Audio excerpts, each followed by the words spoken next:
Ohayo gozaimasu, and welcome back to Snack-ime. Whoop, whoop. Yes, whoop, whoop, indeed. I am your host, Garrett Jonzo desu, as I would have been called in Japan.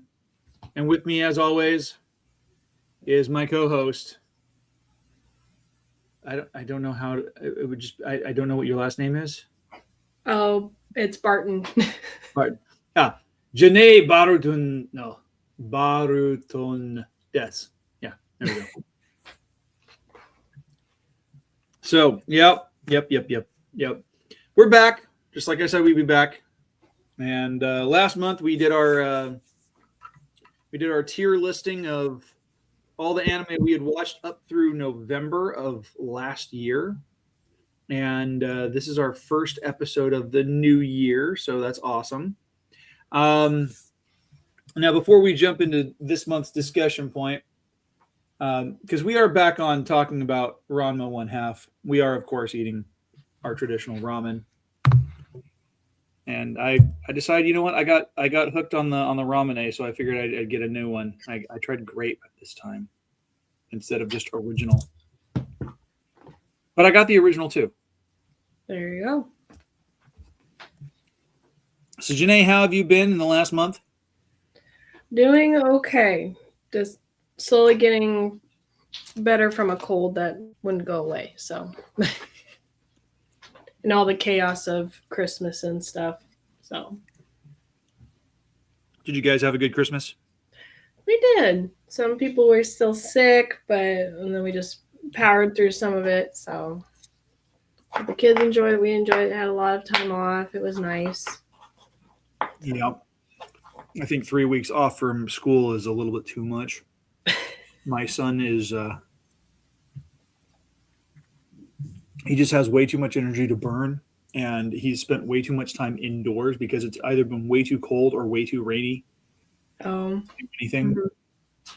And so, like Thursday, I took him to the park, and he ran around for like an hour and a half with his friend Charlotte, and it was good. He conked out pretty easily. You're like, thank goodness. Oh yeah, consider the fact that like since New Year's he's been fighting sleep like mad. Like he won't go to sleep until almost midnight. That's crazy. Yeah. Yeah. Very, very frustrating. So it is what it is, though.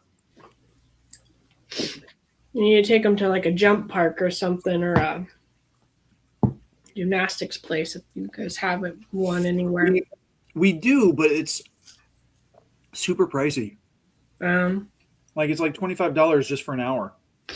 That's when you start asking family instead of getting stuff for him. Yeah. Is experiences. Yeah, I've asked for that in the past, and sometimes it works. Well, it helps. It would help when family members would pay attention. Yeah, that too. But anyway, it was good. New Year's was fun. Visited some family friends and stayed out of trouble. That's good. Yeah, but like it was crazy because it was pouring rain on New Year's, like just for hours on end. And then he wanted to go outside and play at the house that we were at because the family had a huge trampoline, so all the kids would jump on the trampoline. And then he ended up going through and not only getting his shoes soaked because of all the water, yeah, but he also went stepping through a pile of dog poo. Oh no! And started to track it into the house. I'm like, no, get out. And so it was fine. I was going to wash everything off in like a utility sink, but my buddy Kyle is like, no, I've got my pressure washer. And he just like hosed off his shoes. And so they were soaked for 3 days. And of course, that's probably the only pair. Mm-hmm. Well, it wasn't the only pair. My brother got him a pair of Nikes last year as a just as like a belated Christmas or birthday gift or something like that. But he's outgrown them. He never really had a chance to break them in, and he outgrew them.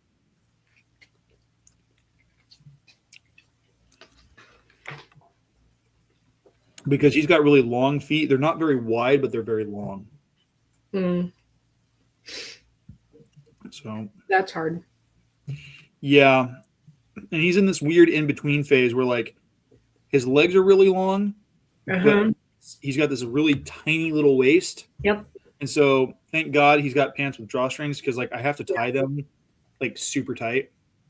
There's some pants that we've gotten for my son, and there are adjusters inside with a button. Mm. And we have a few pairs.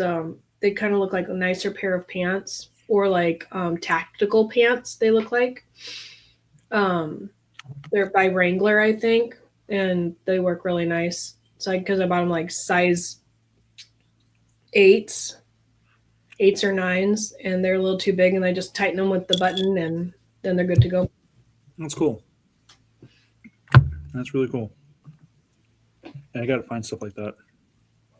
I found ours at Walmart. So good to know. Not sponsored, not affiliated. No, not at all. Yeah, I'm hesitant about ever walking into a Walmart. Like, especially the one here, it gets a little scary. First of all, like there's a ton of people and they only have 2 registers open at any given time. Yeah. And the self-checkout is like breaking down half the time. And it's like, why do I need to pay these people like $25 an hour when I can't even make that much per hour? Mm-hmm. And all I'm paying them to do is stand around and be like, oh yeah, our self-checkout's broken. So open a register. Can't do that. Yep.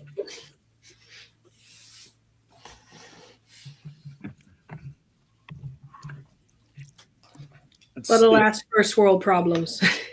Right. Well, it's California, so I think we're almost third world country at this point.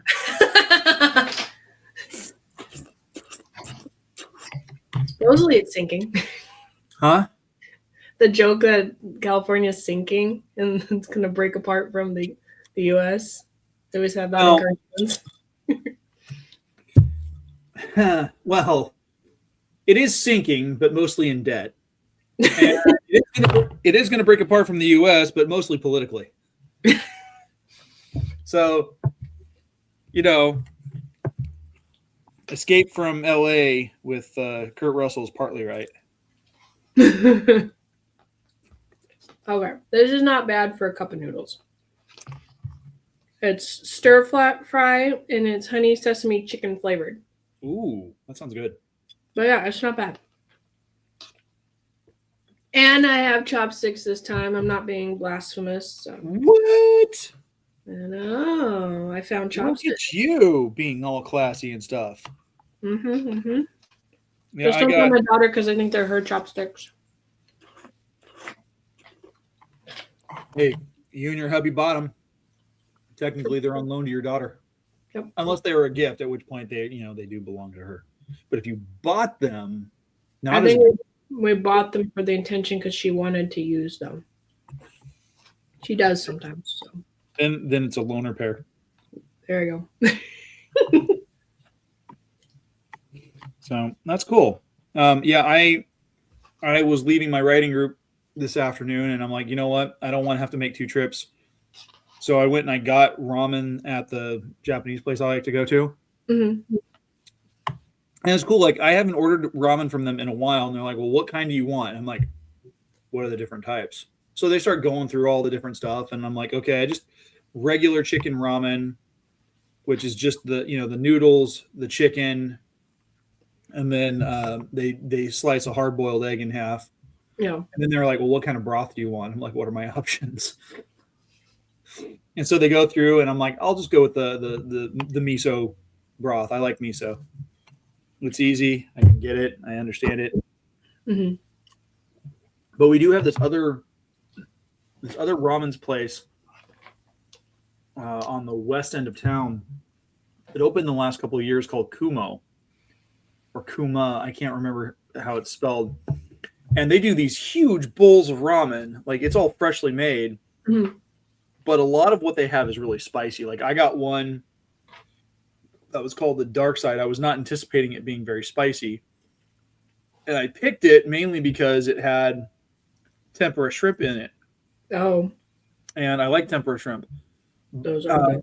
But whatever the broth was, it was like a spicy miso broth Oh no. in squid ink. Oh no.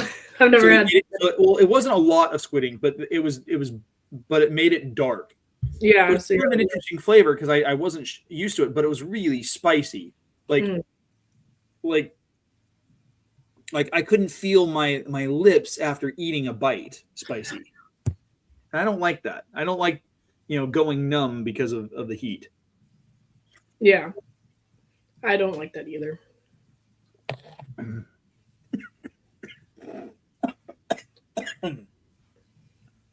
Now the ramen has forsaken you. It's making you cough. This is what happens when you try to be a fish that breathes ramen broth.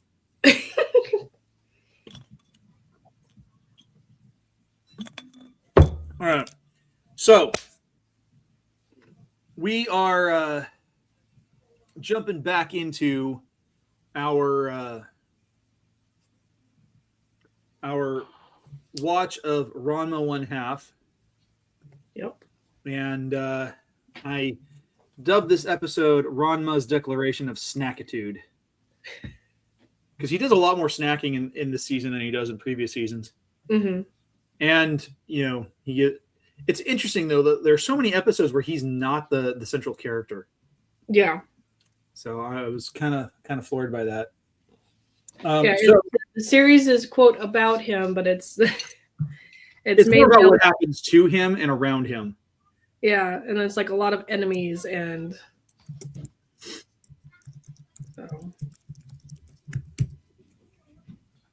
So overall, how did you like this season? It was good. As I said, I've read the manga, and so basically they're following the manga to a T. So I can almost just put it on in the background and be like, look up. I'm like, oh, I remember that. And have it as background noise. Yeah. Or be doing something else kind of thing. It's good, but it's not like, oh my gosh, I need to focus on this completely to understand what's going on kind of a thing, I feel, because it's not like a drama or like a science fiction or a fantasy kind of series. Yeah. It's a comedy, and so you can look down at your phone or like talk to your kid for a second and be like, oh, okay, yep, I know what's going on, kind of a thing. So yeah, I do find it funny. They changed a few things, and I get why they changed them during the Romeo and Juliet episode, because in the manga, the alcohol is actually real, and so Ranma, as a girl, is drunk, and she tries to fight all three, Haposai, Gosenkugi, and Kuno, while drunk. And so it's like drunk foo, which is hilarious. But in this one, there is no drunk foo. So I was kind of disappointed, but I understand it. Yep. Because underage drinking is a no-no. Yeah, it's especially a no-no in Japan, but there's a lot that they'll let go on. Yeah. Because I remember being over there and so I have this really fun story of getting drunk while in Japan. So we were through Rotary, and Rotary has 4 rules. They call them the 4 Ds. No dating, no driving, no drinking, no drugs. And there's a reason for this. One, they don't want you dating because they don't want you spending all your time with just one person. They want you to meet as many people as you possibly can, really explore the social structure of Japanese culture and Japanese pop culture. There's no driving because the legal age for the longest time was 20, and most students are 18 and younger. So there's that. But then the no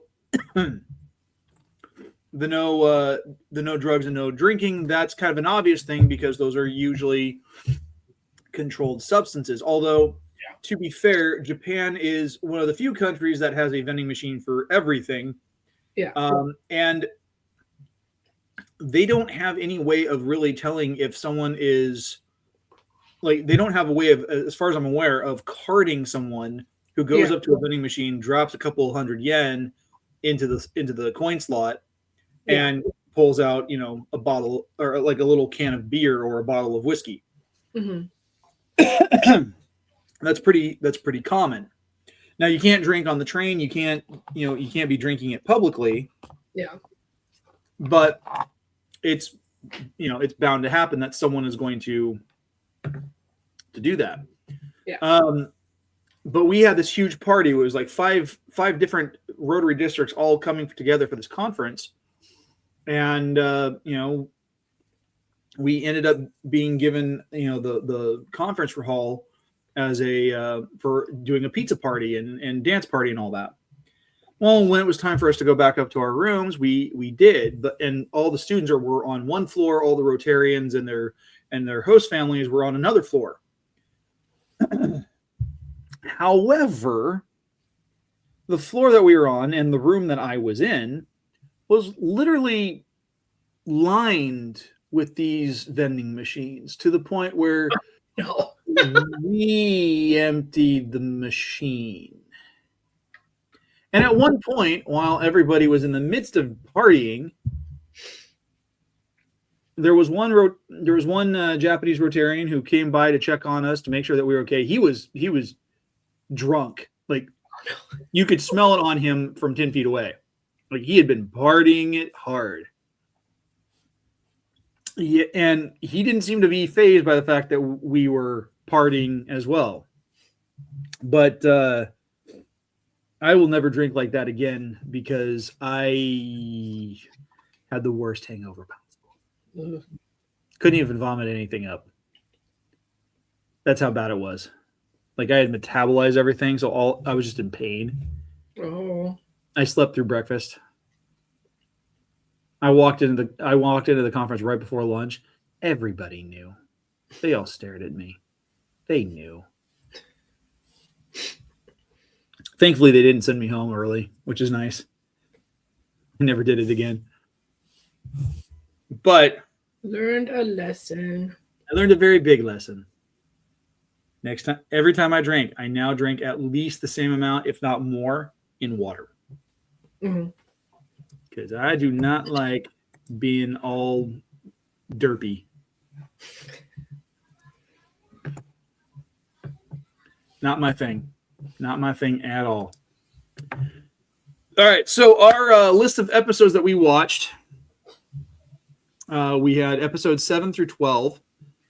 Instant Spring, where Shampoo received a mysterious package.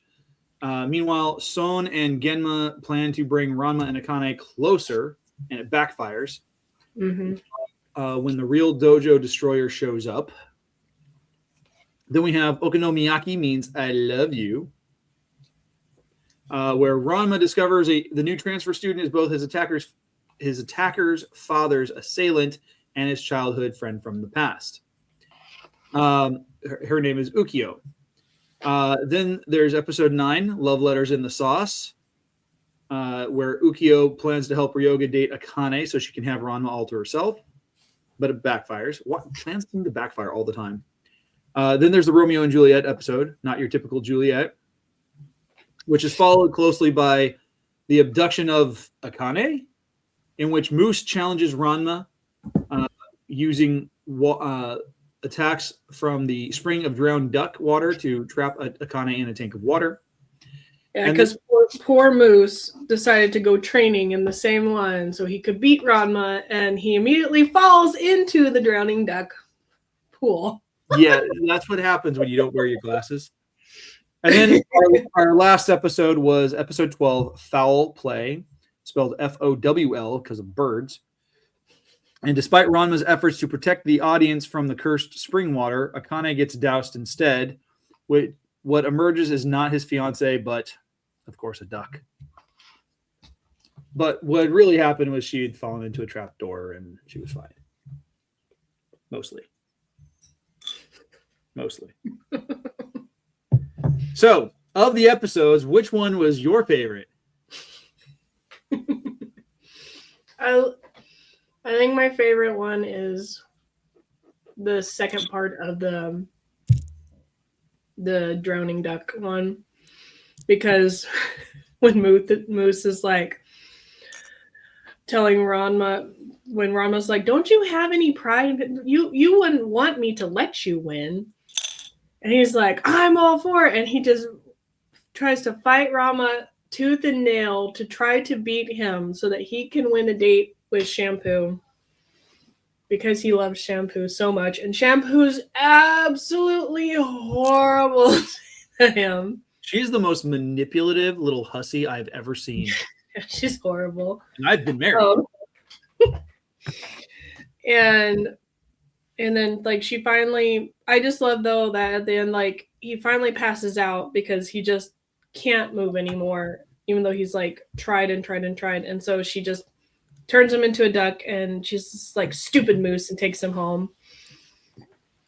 And they're like, "Oh, yeah." So like, "Oh, she really does care." And then come to find out when they check on him, she's just being a huge brat to him, tied him up and taunting him in duck form. In a cage. Yeah. It's like, oh no. She's the absolute worst. Like I'm pretty sure like if her grandmother could, she'd probably cook Moose into some kind of pie or something. Yeah. Well, they're like horrible people. They're all terrible. Well, then the thing is, it's like I understand like you need lots of books so you can make the series and stuff, but it's like you would think though that the tour guide would be like, "Oh, when you go there, be like, this is drowning man, this is drowning woman," so that way like, or like have some like in like a souvenir shop, if somehow someone falls in, and be like, and have like signs up everywhere and reminding us like, "Oh, by the way, this isn't an actual training ground anymore because it's too dangerous." And it's like, this is a ton of springs where all these people have died. It's like, what is... Well, my question is, why were they allowing tours in the first place? That too. It's like there's some logical conundrums here that don't make a whole lot of sense. And why aren't there signs? Yeah, well, there's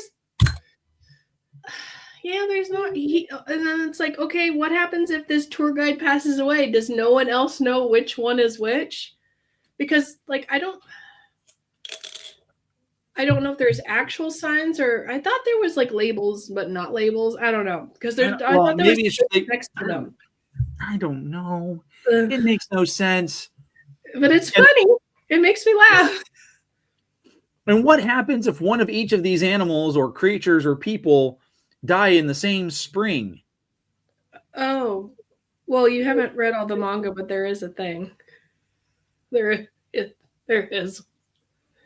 is an enemy that's... Look at my very concerned face. I will find which volume it is. I'll take a picture and send it to you. Do you have it? I don't have it. I don't have my books with me. They're in my drawer, my drawer in my desk. So I have to go hunting. But there is one, and it's funny. It kind of looks like a chimera. Oh no! Not like more Greek mythical chimera, not Full Metal Alchemist chimera.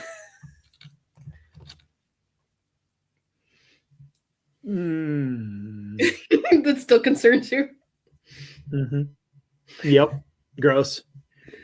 Yeah, I don't know. Like, I think my favorite episode, hands down, of this list has got to be episode 8, where we're introduced to Ukyo, because like I like how she shows up. Like, she's so bent out of shape over how Ranma and her dad and Ranma's dad have kind of screwed her over in life.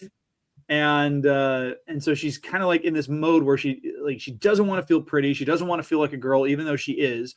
So she dresses like a boy deliberately, confusing people. Meanwhile, the guy that she likes the most turns into a girl. So that's got to be very confusing for the two of them. And like at no point does Ranma have any clue as to why she's mad at him. Like he's just like, "Oh, you're my friend. You used to give me okonomiyaki. I love it." He's going off of some story that his dad fed him. Have you ever had that, by the way? I've never had it. I have. There's a couple different types. There's the Osaka type. In fact, let me pull that up. Let me see what I can find here. Well, while you're looking, there are signs at all of the individual pools that say what tragically drowned in them, but I'm assuming they are in Chinese, so of course they're not going to know. So it's like, but the whole plan is trying to get back to China but it's like, well, you quote swam there, so why not swim back? Yeah. So swam there for training. So I'm going to share this tab with you. So this is okonomiyaki. And this the picture here is actually really nice. And so you've got there's two main kinds. There's Hiroshima and there's Osaka. And I've had both. And it's like okonomiyaki translates as whatever you like or however you like it grilled. Yeah. And so you've got a little bit of the sauce is made with Worcestershire sauce, aonori and katsuobushi, which is the bonito flakes, Japanese mayo, and pickled ginger. It's really flavorful, really zesty. There's a good umami flavor to it. Now I'm kind of hit and miss with it because like some stuff that they use I don't care for. Yeah. Like I don't care for dashi. But it is really, really, really tasty. And like here, just in Hiroshima alone, in the city, there's over 2,000 okonomiyaki restaurants. And the entire prefecture has more of those restaurants per capita than any other place in Japan. And the Hiroshima style is a little bit, it's a little bit messier.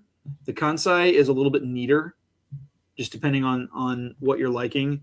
And it's really good. You can get all sorts of stuff added to it.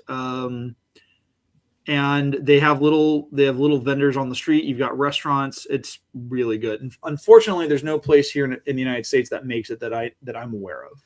Yeah. But it is a very, very popular street food, and it's pretty delicious. My brother couldn't eat it because it's made from wheat flour. But it's good. So, yeah. But yeah, I like that episode just because it introduces Ukyo. I think Ukyo is probably one of my favorite characters so far in the 2 seasons. Like she and Ranma get along a lot better than he does with anybody else. Now he's coming a long way with Akane, but Akane, like she takes like anytime a new female character shows up in his life, she starts getting jealous. It's like, wait, I thought you didn't like him. Yeah. Like pick a lane here. Yeah. I think the problem is it's that internal struggle. He quote lied to her originally and then mad at her dad and his dad. And then finding out he actually is a boy because she was in love with the doctor for so long. And so she's just trying to angsty teenager stuff, trying to figure out her feelings kind of a thing. She's like, no, I don't want to like him because he's a jerk. Right. But the problem is that he didn't exactly lie to her. Yeah. He omitted what was going on because he's so used to this being an everyday thing. Yeah. And he hadn't had a chance to sit down and talk with them. Everything happened so quickly because he was in a fight with his dad. And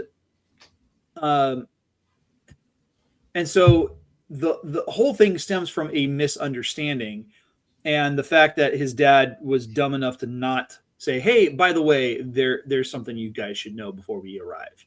Yeah. The other fact is that a lot of what's happened to Ranma is not his fault. Like we talked about 2 months ago in our anniversary episode, he has zero agency throughout this entire show. Like he's having to respond to all this stuff being done to him and all these people being mad at him. And most of the reason why people are mad at him is because he either doesn't pay attention or it's because of his dad having done something to piss people off. And he's just trying to train and become the next heir to the dojo. Yeah, I mean, he doesn't care. He's just trying to get through all the different elements so he can become the Avatar. Yeah. That'd be hilarious. That would be funny. He's afraid of water bending because he doesn't want to turn himself into a girl. Oh no, he needs to master it, then he never turns into a girl. Right? He can control the water. He can control the temperature. If it starts raining, have a little force field. That would be fun. And what's interesting though is like Ukyo as a character is probably by far like she's the most genuine character. Like she has a real reason to be upset with Ranma and his dad, even though Ranma really wasn't at fault for the whole thing. Yeah. On top of that, like you can kind of see her being a little bit of a backbiter because like she's trying to get Ryoga to hook up with Akane, which clearly Akane and Ryoga would be a much better catch than Akane and Ranma. But then you've got Shampoo and mucking up the works, and the only reason why Shampoo wants Ranma to begin with is because he beat her in combat. That is it. Yeah. That is it. Like if he was to lose to her in combat, or if Moose was to win, which Moose will never win because he's an idiot, like that would change the whole game. Yeah. But Ranma's too egotistical to lose, and it's so frustrating. He's like, I'm trying. It's like, how hard are you trying to lose, sir? Because you just went, bam, really hard, full strength, knocked him out. Right? It's I don't know, like I said, all the characters are unlikable because you've got Moose Moose, who is like constantly egging things on, trying to assassinate him when he's like, dude, I want nothing to do with Shampoo. Yeah. Like he's been very clear about this, and Moose just does not pay attention. Shampoo doesn't pay attention, and she is the most manipulative little hussy I've ever seen. And then you've got her grandma, which that's probably where she gets it from, who is equally as manipulative. And it's so ridiculously weird. I can't wait, and I don't know if it was confirmed there'll be a season 3 or not, but like the chapter where Cologne, which is Shampoo's grandma, and Happosai meet is hilarious because since how they look now, they're very old looking and tiny, but then they do flashbacks of how they looked like when they were younger, and it's hilarious. And like it wasn't really dating, but like the interaction is hilarious to me. Yeah, they had some kind of. I want to see it animated. Well, and so I'm looking it up here. Let me pop it up on our screen here. Share screen. Boom. So this is what I found out. Now, keep in mind this is an AI overview. Anything could change at any given moment. Yeah. Because this could be very, very, very, very, very, very wrong. So there's been no official confirmation, but they're hopeful due to a big announcement expected in March of this year. So in about 2 months, they could be we could be getting either a confirmation of season 3 or some other information about what's happening with the series' future. They're hoping for the popular Breaking Point arc from the manga, which I don't even know what that is. You might, because you've read through the books. I haven't. I've only read through the first volume. So I would have to look at the chapter titles to remember what arc that is. So, but yeah, it's just. But I think that's funny. season 2 though was fairly successful because I'm like the top rated episodes were season 2, episode 1, episode 2, and episode 4, Naval Engagement. They're all pretty solid episodes. Like, the first episode was an 8.1 out of 10. Second one was 8.1 out of 10. Episode 3 was 7.8. Episode 4 was 8.1. And I mean, most of them were either a 7.8 to an 8.0. Yeah. Well, and also, like, I don't know if that means they're going to jump to whatever arc. I'll have to look it up. But like, if they jump to an arc in the manga, it's kind of like South Park. The next chapter or the next segment doesn't really tie into the one before, kind of a thing. So it's kind of a reset, but not a reset. Yeah. Like, people still know Ranma changes into a girl and stuff like that, but like there's something else that's happened and we're doing a different story. What's interesting and then more foes and more like new kinds of things on how he needs to fight and stuff like that. So yeah. What's interesting though is I'm looking at the ratings. Episode 5 and episode 6, where Hapasai is introduced, is the lowest rated episode of the season, at least on IMDb. I can it's a 7.4 out of 10. And this is based on 204 ratings. Yeah. But it's interesting because like the number of ratings is up from episode 5 after the fast food martial arts delivery race. Yeah. But this one has a lower score because it's the introduction of Hapasai, and he is a very problematic character, especially in. Well, I think most of the people, like, especially nowadays, like if they have that type of character, which they have that comic relief / perverted guy, they're not the most likable character, and they're not gonna do well, especially in this day and age, kind of a thing. Yeah. Yeah, modern audiences do not like characters like that because it's toxic. Yeah. And I get that. It is. I mean, it's a creepy old man, going after teenage girls and trying to steal their underwear. Yeah. It's super inappropriate, and like if this was a character based here in the United States, that person would be, arrested, put a LoJack on them, and they wouldn't see the light of day for a while, if at all. Yep. Because what happens to those kinds of people who go to prison. But like the whole thing is that he's just a creepy little imp, and and he gets the snot kicked out of him because he's not that good of a martial artist. Yeah, but that's what I find funny, that like he's not that great because Ranma beats him, but he can beat Ranma's dad and Mr. Sato. Not Mr. Akane's dad. Yeah.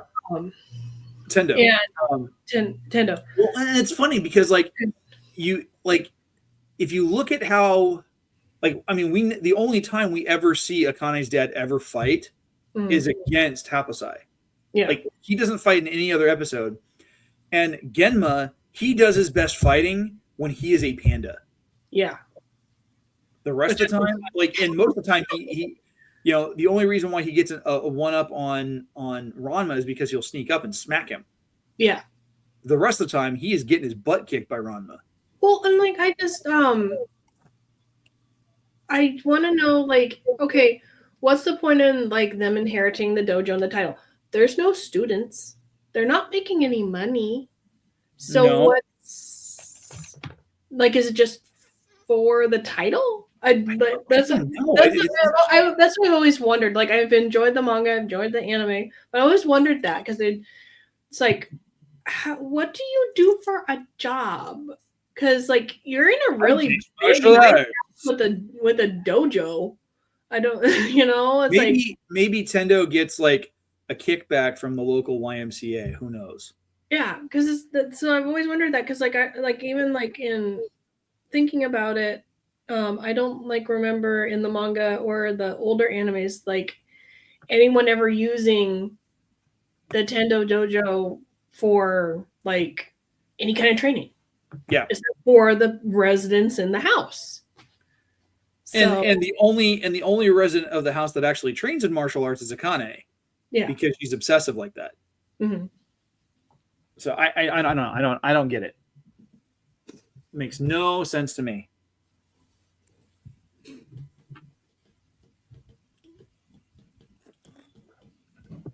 But yeah, so I have always wondered that. It's still enjoyable. Oh yeah. It's still enjoyable. But, it's still very fun. But yeah, I just thought that just came to mind. I was like, oh yeah. It's like what is the point of, and then same with like Kuno.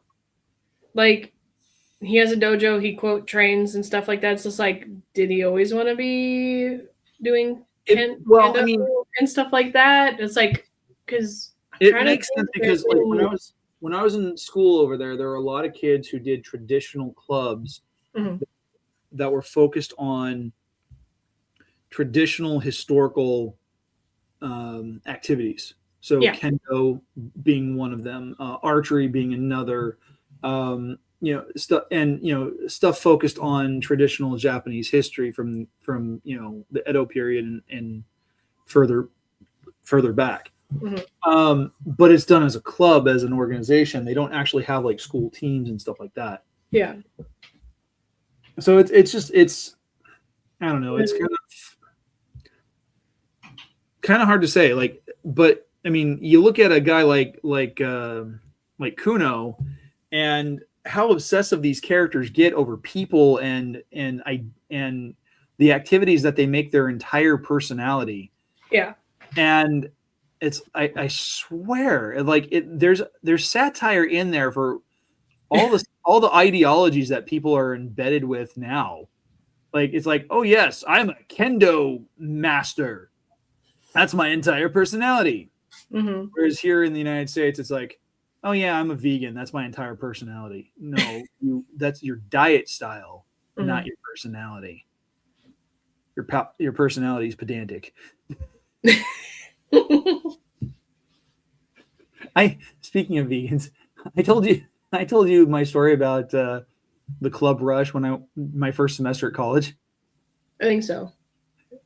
Where I showed up to the booth eating a double Western cheeseburger from Carl's Jr. Nice. And I wanted to sign up. The organization was called the Student Organization for Animal Preservation, aka SOAP. And I asked them, I'm like, what are you guys all about? And they're like, and they told me, I'm like, oh cool, I'd like to sign up. And they're like, are you serious? I'm like, yeah. Taking a bite of onion rings and cheese and bacon. And they're like, we can't allow you in here. You hurt animals. And I'm like, I didn't. I bought one. Pre-cooked burger. I didn't do the actual hurting. It's already dead. And I'm pretty sure the cheese isn't even real cheese anyway, so it doesn't matter. I had never heard of what a vegan was until I was in college. Like, never even crossed my mind what a vegan was. And hey, more power to you if people are vegan. Cool. Yeah. That doesn't mean I'm not going to make fun of you because it's fun and it's low hanging fruit.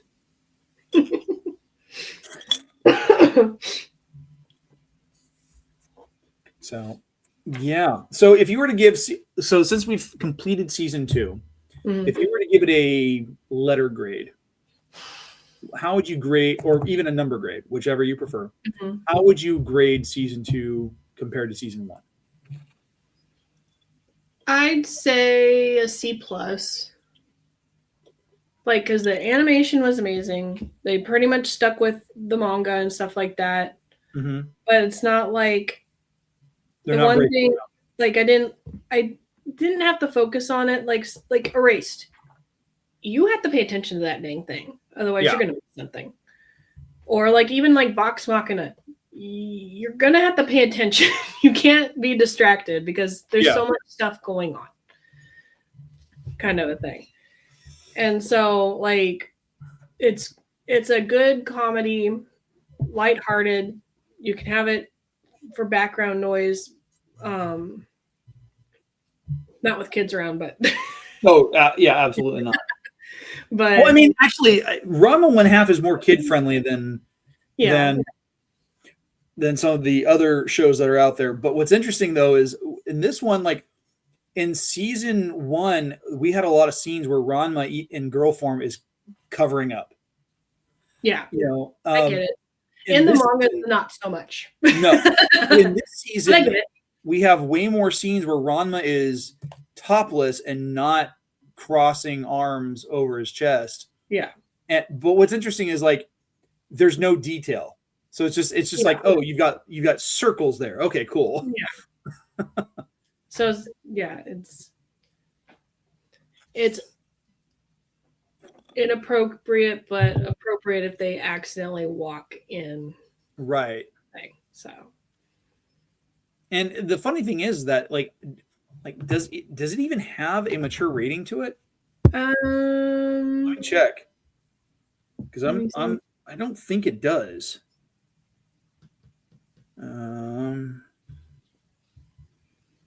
It is. Yep, it's rated 8. It's rated mature. Oh, is it? Okay. Yeah, TV MA. Interesting.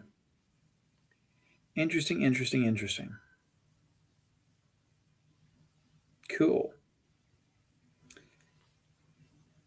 All right. Well, so I think that pretty much does it for our discussion on Ranma 1/2 season 2. Yep. We'll probably be back in November with season 3 if we get it. What are we going to be talking about in February?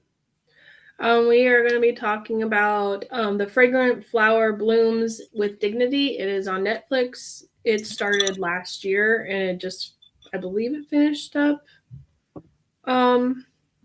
this year. I'd have to double check the dates when the release is. There's 13 episodes. It's a really cute kind of a love story / slice of life kind of anime, and I really enjoyed it. So I'll have to check it out. That way I'm ready to go for next month. Yep. Yeah, next month is going to be a very interesting month. Well, I guess Friday the 13th is on a Friday.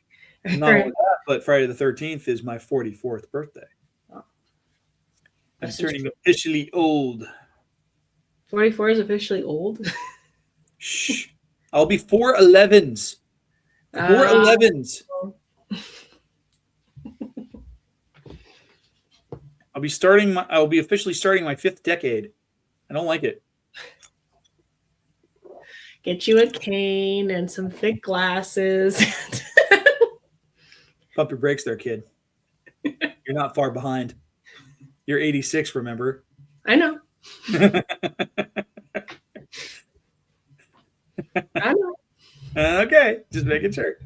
Just making sure. You're still older though, so ha. Who is the oldest person on the Geek Gauntlet? Is it Will? I think so.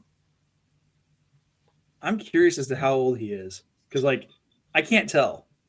I can't tell either. I believe it's him, then Kat, yeah, then you, then technically Ando, then me, then Shaw, then I'm not sure about Diamond, and then Tyler. So I can't tell about Diamond. Like, I actually have no idea what Diamond looks like. I'm assuming she's roughly humanoid shape, but, like her entire skin is just made of like glass. I don't know. Yeah, Tyler's definitely the baby. Mm-hmm. He's definitely the baby. So we have to wrap him in bubble wrap. So cool. Well, yes. So next month we'll be we'll be discussing Fragrant Flower Blooms with Dignity. That's a really long title. I know. The titles have been getting ridiculous for anime. They've now just basically described the anime and like what it's about, kind of. It's yeah. I don't like that. It's like, just shorten it. It's fine.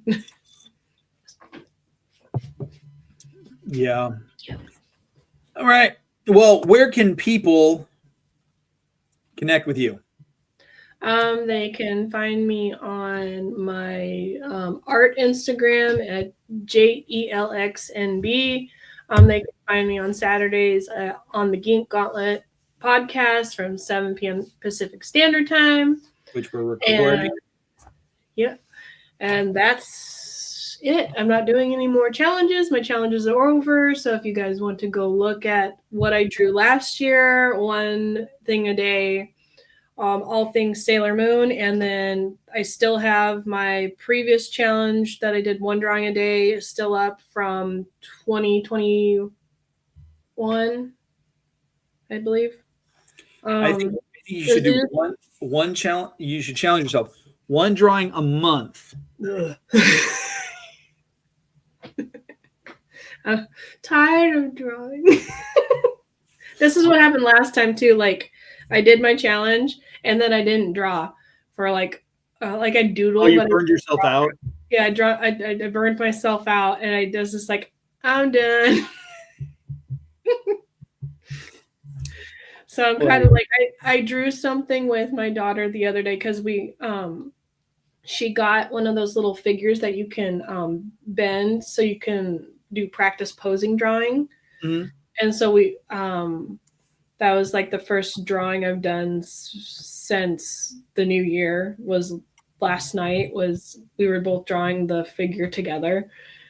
And I was kind of like, okay. Like, draw with me, Mama. Draw with me. Is like, okay. Yeah, I can appreciate that. So, if you ever get inspired, though, I like Cortana.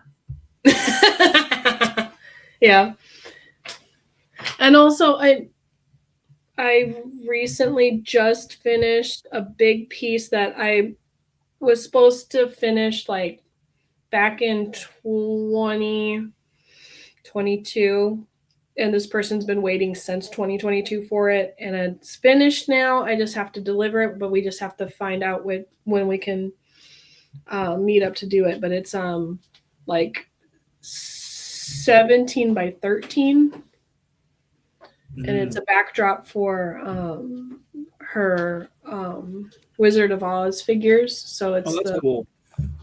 Emerald Green City. Mm-hmm. Very cool. Well, as for me, you guys can connect with me on Instagram and X at GKJ_publishing, where I talk about this show. I talk about being on the War of the Stars podcast on East of Fandoms, and we'll talk about more of those here in just a moment. But you can also find me on the right way through my YouTube channel, which is GKJ Publishing. I talk about my books, The Archives of Asincran, and my newest, well, it's almost a year old, my anthology, Midnight Playground, which is kind of hard to, it's blurring. But it's the background. Yeah, it's starting to match the background. But then I've also been working on doing a box set of my fantasy books. Oh, I've fun. been building this for the last couple of days. And it's going to be good. I'm going to have fun with that. I'm going to do that as a giveaway for an event that I've got coming up in early February. Whoop, whoop. Yeah. The event is called the Moonlit Revelry Ball. It's going to be equal parts like Fantasy Con meets Masquerade Dinner and Dance. That's cool. Like cosplay and stuff like that. It's the first one they've ever done, and it's going to be a lot of fun. I've been seeing a lot of fantasy balls in my feed the last few years, and those look so much fun. Yeah, they're going to have...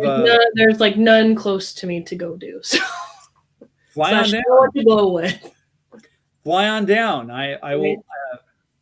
I'll put you on my couch. You're like... You can fly down to Fresno. I'll pick you up, and you can go as my assistant. There we go. You'll get in for free. I'll be the back in the day they called them booth babes. Yeah. I don't know if it's allowed to call that anymore. So Yeah, it's gonna be fun. They're gonna have all sorts of like cool fantasy arts and crafts. They're gonna have a tattoo artist doing flash tattoos, like really basic, really simple stuff. Mhm. Like you could get a decent tattoo for $60. Nice. Yeah, the day of the event. So that's going to Yeah. be cool.